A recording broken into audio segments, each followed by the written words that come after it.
Hello दोस्तों, कैसे हैं आप सभी। राधे राधे सभी को। मैं हितेश आप सभी का स्वागत करता हूं मेरे यूट्यूब चैनल ज्ञान विद्यालय में। तो दोस्तों, आज की जो वीडियो होने वाली है संविधान के उन महत्वपूर्ण प्रश्न के ऊपर होने वाली है जो बेसिकली पूछे भी गए हैं और आगे पूछने की भी संभावना है। तो चलिए हम अपनी वीडियो को स्टार्ट करते हैं। ये इंपॉर्टेंट क्वेश्चन हैं दोस्तों आप सभी के लिए जो कंपटीशन एग्जाम्स की तैयारी कर रहे हैं। तो प्लीज़ यदि आप इस वीडियो पर पहली बार सुन रहे हैं तो please like and share and subscribe करना ना भूलें चैनल को। भारतीय संविधान सभा की संघीय शक्ति समिति के अध्यक्ष कौन थे? तो अल्लादी कृष्ण स्वामी अय्यर। भारतीय संविधान सभा की प्रारूप मसौदा समिति भी बोल सकते हैं आपके अध्यक्ष कौन थे? BR अम्बेडकर। संविधान सभा में सभी निर्णय किस आधार पर लिए गए? तो कैसे लिए गए थे दोस्तों? सहमति और समायोजना, यानी कि सबकी सर्वसहमति से, और उसके बाद फिर जो भी निर्णय निकलता उसके आधार पे क्या लिया गया? संविधान सभा का निर्णय लिया गया। भारतीय संविधान सभा में महिलाएं सदस्यों की कुल संख्या कितनी थी दोस्तों? तो 15 सदस्यों की संख्या थी। किसकी? महिलाओं की। और यदि आपसे पूछ ले भारतीय संविधान में अनुसूचित जनजाति के लोगों की संख्या कितनी थी? तो 33। ठीक है। और 15 कितनी थी? महिलाओं की। अगला क्वेश्चन है दोस्तों, संविधान निर्माता सभा में झंडा समिति के अध्यक्ष थे डॉक्टर राजेंद्र प्रसाद। भारतीय संविधान में शामिल किस भाषा के लिए 2011 तक ज्ञानपीठ पुरस्कार नहीं दिया गया था? तो सिंधी भाषा तक। ठीक है दोस्तों, सिंधी भाषा को कब जोड़ा गया? 21वें संविधान संशोधन द्वारा 1967 में नेपाली भाषा सिंधी भाषा को संविधान के अंदर जगह दी गई। अगला क्वेश्चन है दोस्तों, भारतीय संविधान में 9वीं अनुसूची परिवर्धित हुई, यानी जो 9वीं अनुसूची है वो किस संविधान संशोधन के तहत जोड़ी गई थी? तो प्रथम संशोधन जो हुआ था, कब हुआ था दोस्तों? 1951 में, उसके तहत जोड़ी गई थी। संविधान पांडुलिखन समिति का निम्न में से कौन सदस्य नहीं था? तो जवाहरलाल नेहरू जो हैं हमारे पूर्व प्रधानमंत्री रह चुके हैं तत्कालिक, वो नहीं थे उसके सदस्य। किस दिन में संविधान सभा का अंतरकालीन संसद के रूप में आविर्भाव हुआ? तो कब हुआ था दोस्तों? 26 जनवरी 1950। अगला क्वेश्चन है दोस्तों, भारतीय संविधान की प्रस्तावना पर किस क्रांति का प्रभाव नहीं झलकता है? तो चीन की क्रांति का प्रभाव नहीं झलकता है। जैसे कि आप सभी जानते हैं फ्रांसीसी क्रांति कब हुई थी? 1789 में। बोल्शेविक क्रांति यानी कि रूसी क्रांति या समाजवादी क्रांति भी बोल सकते हैं आप, 1917 में हुई थी। भारत के संविधान का निर्माता किसे माना जाता है? BR अम्बेडकर जी को। उच्चतम न्यायालय ने संविधान के मूल ढांचे का सिद्धांत किस वाद में प्रतिपादित किया था?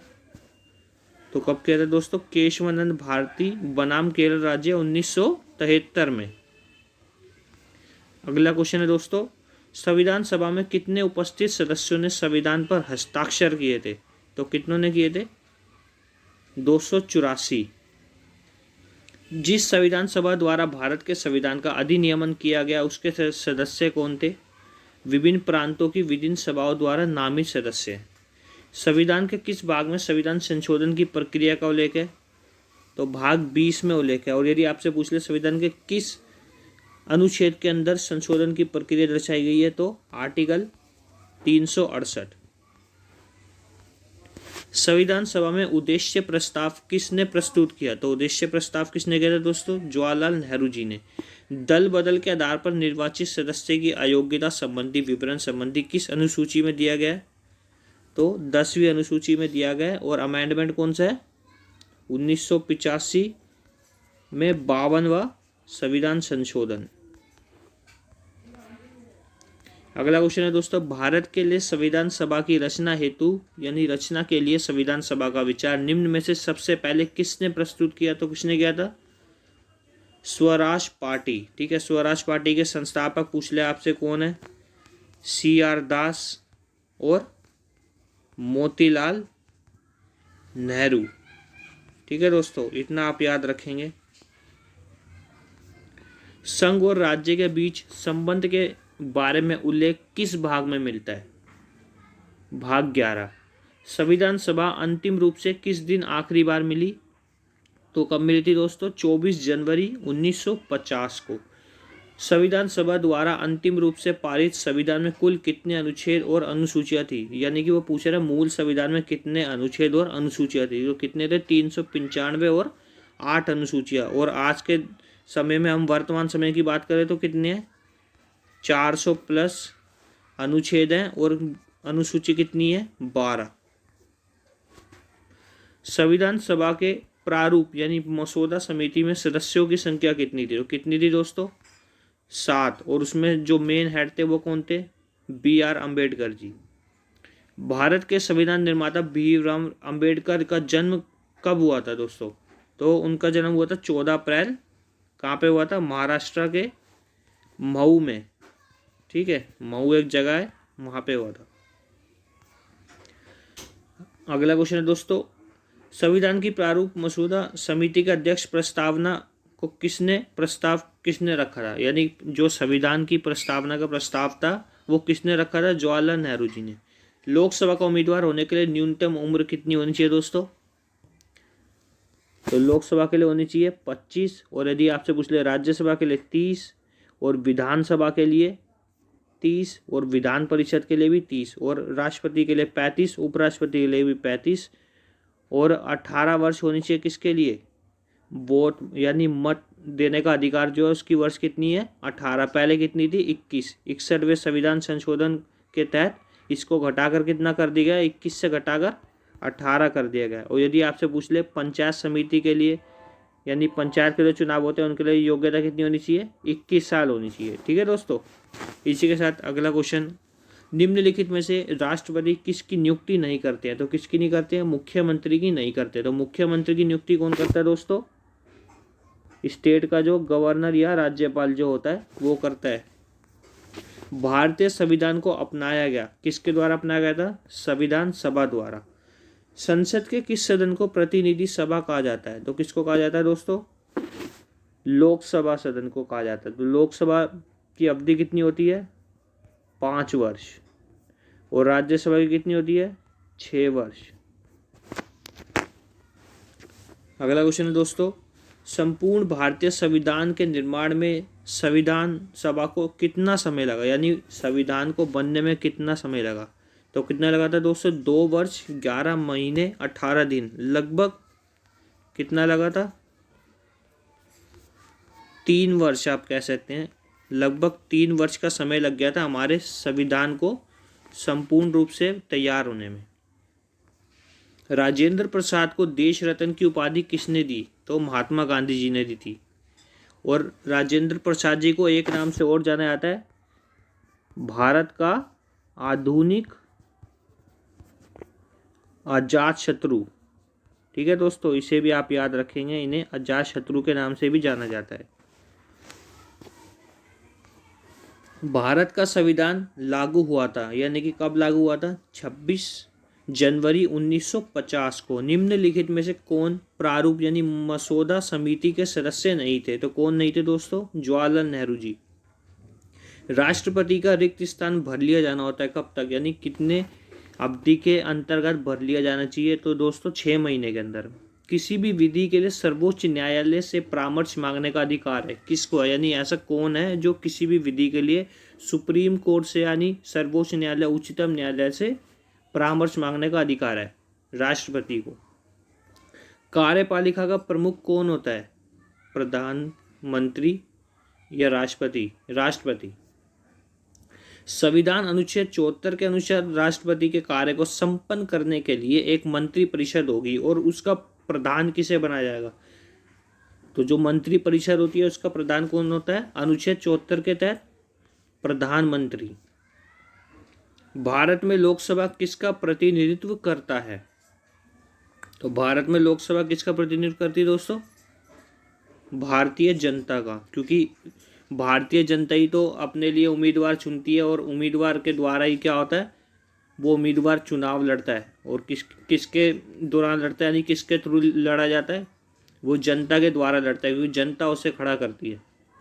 भारतीय संविधान में नीति निर्देशक तत्व किसके लिए हैं?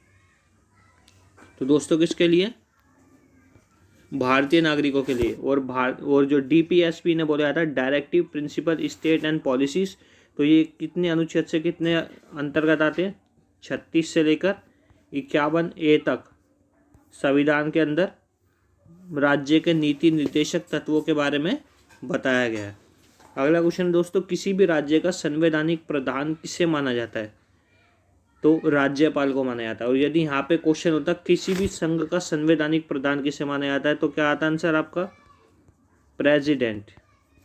ठीक है दोस्तों, इसको आप ध्यान से पढ़ेंगे कि किसी भी राज्य का संवैधानिक प्रधान कौन होता है? राज्यपाल। और किसी भी संघ का प्रेसिडेंट। संविधान सभा ने संविधान को अंतिम रूप से किस दिन पारित किया? तो कब किया था दोस्तों? 26 नवंबर 1949 को। और इसी दिन हम क्या बनाते हैं? 26 नवंबर को कॉन्स्टिट्यूशनल डे यानी कि संविधान दिवस मनाया जाता है हर वर्ष। ठीक है दोस्तों, इसको आप याद रखेंगे। अगला क्वेश्चन है, भारत को एक संविधान देने का प्रस्ताव संविधान सभा द्वारा पारित किया गया था 22 जनवरी 1947 को। राष्ट्रपति लोकसभा भंग कर सकते हैं, यानी किसके तहत भंग कर सकते हैं? प्रधानमंत्री की सलाह पर अनुच्छेद 85 के तहत राष्ट्रपति लोकसभा को भंग कर सकता है। भारतीय संविधान सभा के प्रथम दिन के अधिवेशन की अध्यक्षता किसने की थी? तो दोस्तों किसने की थी? सच्चिदानंद सिन्हा जी ने। और ये कौन थे सच्चिदानंद सिन्हा? अस्थायी अध्यक्ष। ठीक है, इस चीज को आप याद रखेंगे। ये कौन थे? अस्थायी अध्यक्ष। राष्ट्रपति द्वारा भारतीय संविधान में संसद में कितने लोगों को मनोनीत करने की व्यवस्था की गई है? तो कितनों की गई है? 12 को। संविधान में दोनों सदनों की संयुक्त बैठक का प्रावधान किस अनुच्छेद में? तो ज्वाइंट सेशन होता है वो किस में आता है दोस्तों? 110 में। 110 में नहीं, सॉरी 108 में आता है। ठीक है, और 110 में क्या आता है? आप ये कमेंट में करके बताएंगे क्या आता है 110 में। 106वां संविधान संशोधन और 111वां संविधान संशोधन कर्म से किससे संबंधित है? तो किससे दोस्तों? सहकारी समिति से संबंधित है। संविधान का अनुच्छेद 123 किससे संबंधित है? ऑर्डिनेंस जो होता है राष्ट्रपति के द्वारा अध्यादेश जारी करना। और यदि आपसे पूछ ले कि संविधान का कौन सा अनुच्छेद गवर्नर के अध्यादेश से संबंधित है, 213 गवर्नर के से संबंधित है और 123 प्रेसिडेंट के से। निम्नलिखित में से संविधान का कौन सा भाग संशोधित नहीं किया जा सकता, यानी कि उसमें किसी भी तरीके से आप अमेंडमेंट नहीं कर सकते? तो कौन सा है दोस्तों? न्यायिक समीक्षा। अगला क्वेश्चन है दोस्तों, भारतीय संविधान की 6ठी अनुसूची किन 4 राज्यों में अनुसूचित क्षेत्रों और अनुसूचित जनजातियों के प्रशासन और नियंत्रण से संबंधित है? तो कौन सी दोस्तों? Option number B, Assam, Meghalaya, Tripura और मिजोरम। भारत का संविधान भारत के सुप्रीम कोर्ट को केंद्र और राज्यों के बीच विवादों का निर्णय किस क्षेत्र के तहत लेने का अधिकार देता है? तो वास्तविक न्यायाधिकार। इसी के साथ हमारी वीडियो खत्म होती है दोस्तों। यदि आपको अच्छी लगे तो प्लीज़ हमारी साथ बने रहें।